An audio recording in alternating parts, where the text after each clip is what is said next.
Gospod z vami. In s tvojim duhom. Iz svetega evangelija po Mateju. Slava tebi, Gospod. Tisti čas je Jezus pregovoril množicam. Komu naj primerjam ta rod?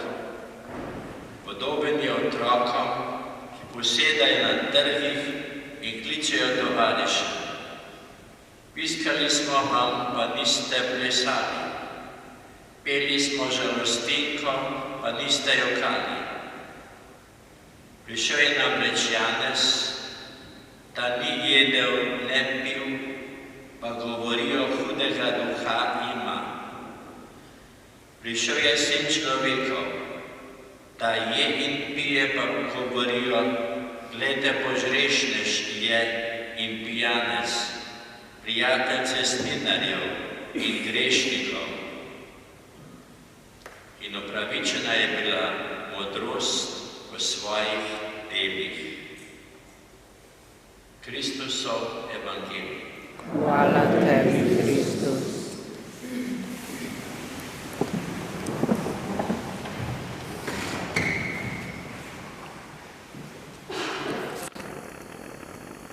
Bog in človek sta večna sogovornika. To nam posebej poudarja prerok Izaija. V svojih odlomkih jih lahko beremo posebej doma in še posebej smo lahko začutili ob tem, kar smo poslušali danes.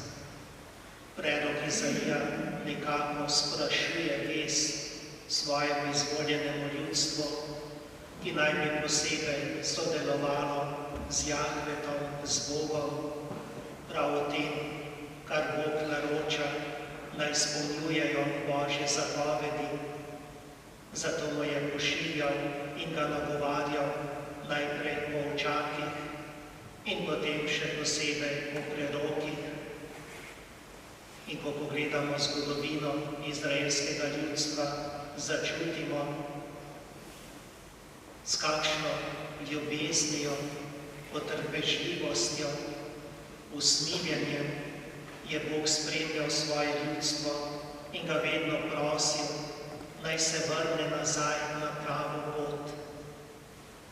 Če bi se držali vsega tega, kar jim je zapovedal, ne bi bili deležni nobenih strank poti, nobenih preizkušenj in trpljenja in tudi ne dolge babilonske služnosti.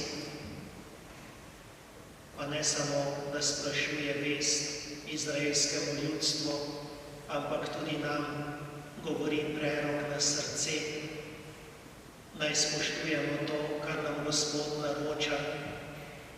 Takrat bomo začutili, da Božji mir priteka iz Božjega srca v naše srce. Začutili bomo ta Božji mir in njegovo bližino.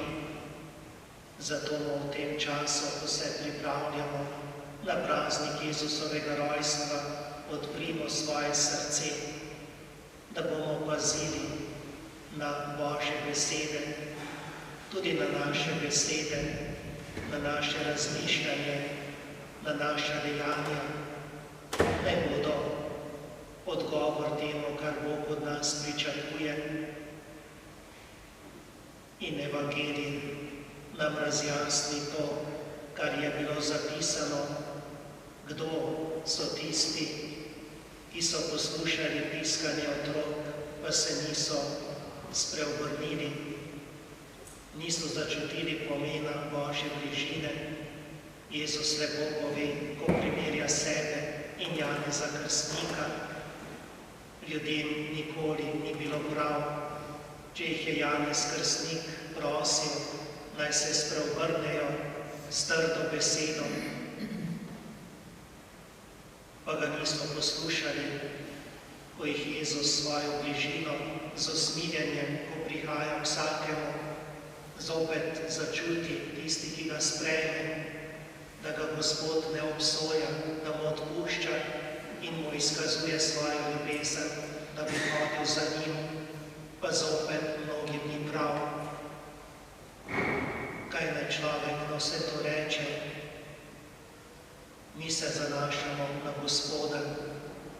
Vsakdo mora svoje srce oblikovati po njemu. On je naše merilo in ne tisto, kar govorijo ljudje. Tudi če bomo mi hodili po pravi poti, verjetno enim ne bo prav, drugim bo, ampak na to se človek ne sme ozirati. Ozirajmo se na Gospoda, na Boga, ki je večen. On se ne spreminja. Spreminjamo se lahko mi na boljše ali pa na slabše.